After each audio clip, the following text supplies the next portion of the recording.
Santham Academy. Welcome to Digital Kaksha. To get updates on new videos, click the subscribe button and the bell icon. Welcome back, students. We are studying the third chapter of our political science. The chapter is US hegemony in world politics. We have studied already about the Clinton era, Bill Clinton's rule, his tenure. We have seen that his policies were moderate, mild, but at times he has shown his aggressive policies also from time to time. Now, we'll study one great incident which was a big blow to the US. Okay. The 9/11 terrorist attack. Okay. September 11, 2001, for the first time in the history of the world, a very big powerful country of the world was being attacked by the terrorist. Till this time, India had been telling to the world community again and again that terrorism is not an issue of one country or the one or two countries. It is a global problem. But the developed nations did not pay much attention to it. Whenever we did any action against terrorism in our country, US itself used to say that there is a violation of human rights. But now for the first time, US has realized that terrorism is a great problem to the world community. So in this incident, 11 September 2001, some 19 hijackers of different Arab countries of the world, they hijacked four American planes. Okay. 4 American commercial aircrafts were hijacked and they were crashed at various locations in US. Okay. One aeroplane was crashed into the North Tower of the World Trade Center. The second one crashed into the South Tower of the World Trade Center. There are 2 towers of the same building, that is the World Trade Center. There are 2 buildings near to each other. Okay. So first plane was hijacked into the North Tower, the second plane was hijacked into the South Tower of the World Trade Center. The third aeroplane, the aircraft, the commercial aircraft, was crashed into the Pentagon building in Arlington City in Virginia. Arlington City in Virginia province. The fourth aircraft targeted the Capitol building of the US Congress. The Capitol building of the US Congress was to be demolished by this aircraft. These aircrafts consisted of explosives also. The hijackers have brought some explosives and the aircraft themselves are explosive as they are having fuel tanks in it. Okay. But this fourth aircraft was, by the wisdom and bravery of the pilot, it was landed into an open field in Pennsylvania. Okay. These attacks were done by the Al-Qaeda organization. The organization which led this attack is known as the Al-Qaeda. It is most active in Afghanistan. Now we will see how the US responds to these attacks. The response of US was very swift also and ferocious also. Swift means very fast, very quickly they acted against this, and it was very ferocious also. Ferocious means very deadly. George W. Bush, the son of George H.W. Bush, the former president. This president was the son of George H.W. Bush. Okay. He led this operation against the terrorist. the name given to this operation was Operation Enduring Freedom. Okay. It was an operation as a part of global war on terrorism. So he calls it as a global war against terrorism. So for the first time now this problem of terrorism is said to be the world problem, the global problem, and the war that he has started is, you can say, for the betterment of the world community. US wants to show that he is working for world peace. Numerous terrorist camps were attacked. Terrorist camps of Al-Qaeda organization. This is the Islamic terrorist organization which led the military attack, the terrorist attack in US, the Al-Qaeda. So these headquarters or the camps, various training camps of Al-Qaeda, they were targeted, they were attacked, they were destroyed. Most of such camps were there in Afghanistan. Okay. Afghanistan is the main center from where these terrorist attacks have been done, and other attacks also subsequently had been done in different parts of the world and in India also. The government in Afghanistan was the Taliban government. The organization which was ruling is called as the Taliban organization. This Taliban regime was overthrown by the US attack. Okay. The Taliban government was overthrown, and there the NATO forces were stationed to rule. That means now the control of the army was US army, and the NATO army was there controlling in Afghanistan. But it could not completely destroy the Al-Qaeda. In the subsequent years also, later on we see that other activities are also done by the Al-Qaeda. Now, US also made various arrests from different parts of the world, okay, in different countries.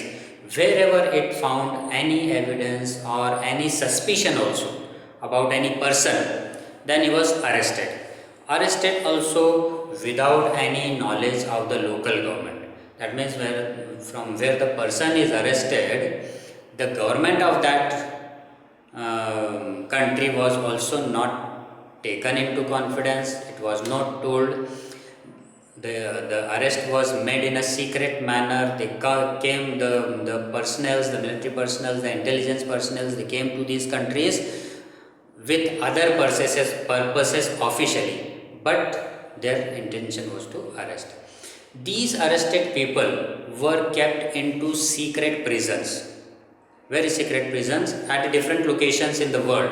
US has its base camps, naval camps at different island places, small islands in different locations.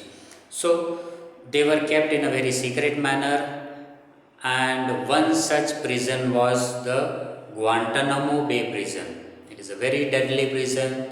The prisoners were kept there. They were detained in a very severe manner. The torture done to these people was very severe. It was so severe that it violated the rules of the human rights. Even the war prisoners, those who are arrested, those who are taken into hostage or custody during the wars, those soldiers, how they are detained for them, there are international laws. But these arrests of the terrorists violated all the international laws. The way they were detained, the way they were tortured. Okay.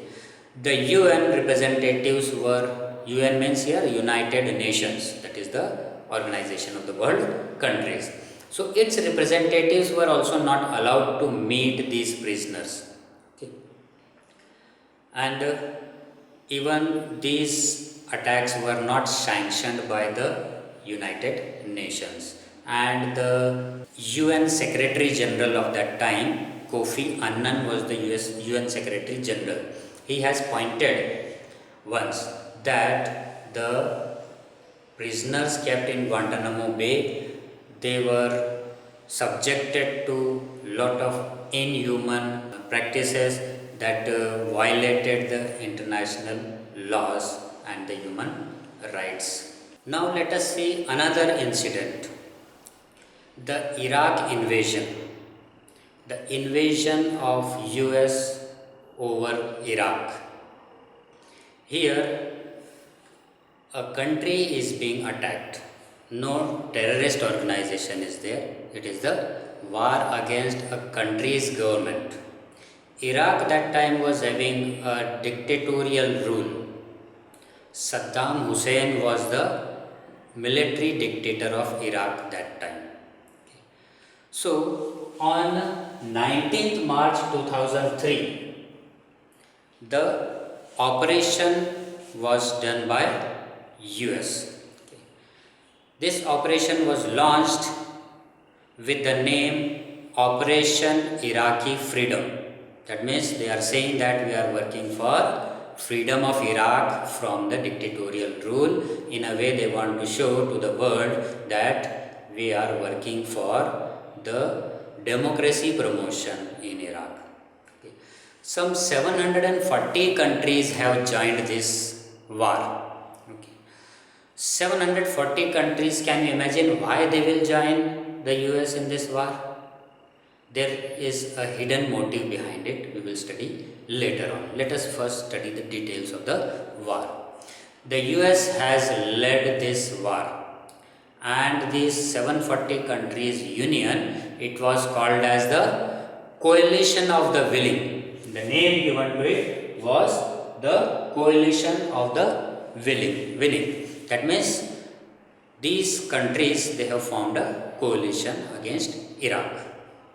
The United Nations organization has not given any sanction to such war, but still the US and these 740 countries have entered into the war.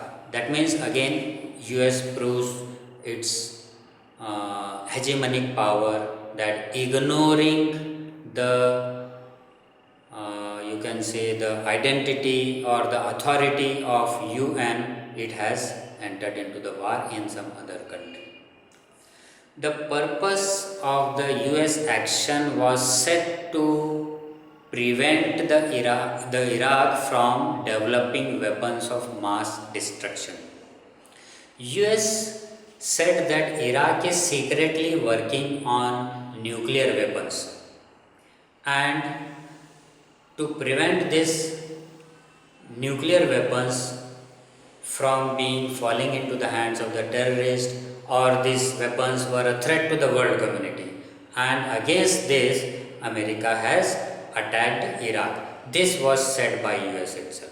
Okay, but in the whole war and even till today, US could not prove that there is any weapon of mass destruction in Iraq.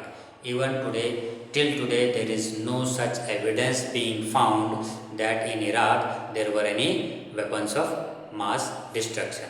That means the motive behind the attack was something else. What could be this motive? We all know that these Arab countries have lot of crude oil reserves. Okay, Iraq had lot of crude oil reserves, and US is a very big consumer of crude oil, and the domestic supply of US is very less, and the consumption in this country is very high, and that is why it would face this crisis of crude oil. So that is why it want to have control over such countries wherever this crude oil is available. And the other countries also wanted a share in these oil wells, and that is why in that greed they have joined hands with the US and attacked Iraq. So there has been a doubt over the motive of US attacking Iraq throughout the world. Saddam Hussein, the military dictator of Iraq, he called this battle as the mother of all battles. He called it as a mother of all battles, just to motivate its soldiers and its people. Okay. But still, Iraq has severely lost in this war. His government was overthrown. US lost 3,000 military personnel in this war. Even 50,000 Iraqi civilians were killed, And because of this large scale killing unnecessarily without any reason, valid reason, genuine reason, US was condemned all over the world. Many thinkers, democrats and politicians and many countries and even the people of US itself have condemned this action of US against Iraq. So all these incidents proves that US is having a hegemonic power in the world. Now, where this word hegemony came from? We are using the word dominance, we are using the word power, but here in politics it is used as hegemony. So what actually the meaning of hegemony is? Hegemony is an ancient Greek word. It is a Greek word. It means leadership or predominance of one state over others. That means when one state is dominating over other state in the country, then that state is said to be hegemonic. Okay. So in ancient Greece, Athens was a very big headquarter of administration and commercial capital in Greece. So to show the leadership of Athens and its power, concentration of power into this province of Greek, it was said that Athens having hegemonic powers. Okay. Politics is all about power, and that power is shown by the word hegemony. Okay. After the collapse of Soviet Union, the system was dominated by the US. So the system has become unipolar. Earlier, the powers rested into two hands. That means there was a conflict of power. There were two power blocks conflicting to become the most powerful bloc, wanting to become a superpower. One was the Russian Union, and the other was the US. Okay. So many countries, they had friendly relations with Russia, and many other countries had friendly relations with America. So there were bipolar system prevailing in the world those days. But with the collapse of Russia, now Russia has become weak and small country, and that is why with the disintegration of Russia, now the power remains only concentrated into US. So now the world has become unipolar. This unipolarization word would not be appropriate because it is a physics word. Okay, so it does not reflect the political sense in it, and that is why the word hegemony is used to denote that a country being in a position to affect other countries, having a leadership in the world. So hegemony means leadership or dominance, or a position in which a person or a group of person or a nation can affect others. Okay. Politics, as I have told you, is all about power. It is about gaining power and retaining power. Every leader, every country wants to gain and have more and more power, and those who are having power, they want to retain their power, they don't want to lose their power. Individuals and groups, they keep on trying for this. In the case of world politics also, countries and group of countries, they try to gain and they try to retain power. Now, what type of power these may be? What are various dimensions of powers? So these powers may be of different forms. Okay, these are different forms of powers. Okay, one can be military power. A country having a very big and powerful military, having lot of weapons, well-trained military personnel, most developed technological weapons, most deadly weapons. Those type of power is called as a military power. It may be in such a power that it can attack any country in the world. Its missiles reach may be very wide. Range of the missiles may be very wide and very powerful. So all these things, even nuclear weapons make a country powerful. So these military powers is also one dimension of hegemony. Another thing can be the economic advantage. US is the most developed country in terms of economics also. Okay. Its GDP is very big, okay, bigger than other nations, many nations taken together. Okay. So with that economic advantage, also it may be having great trade relations with other countries. It may be having a huge stock of foreign exchange. So all these economic aspects also makes a country powerful. Then there could be political dominance also, as we have seen that the forces of US are stationed in Iraq, so there is a political domination in Iraq. Okay, there are US forces stationed in Afghanistan also, so there is in a way, and whatever government is stationed there, whatever government is formed there, it is you can say government of the favor of US. So in a way you are dominating politically also. So that is also one dimension of your power being exercised over other parts of the world. Then another reason for power might be the technological advancement. You may be having the most developed technology of the world, and with that the other countries of the world are dependent on this country. So that way technologically, if you are most developed, you export your technology or you hire technicians, you have the power to hire the best technicians of the world, and you are having the best technology, industrial technology in the field of medical science, in the field of defense technology. So that also technological advancement also shows your power. That is another dimension where you can dominate over the world. Then sometimes your culture may be also a way different from others. You may have more refined culture, more modern culture, living all backwardness, superstition and unhealthy social practices, and if you are rational in your behavior and orientation, that way your culture may be more refined culture.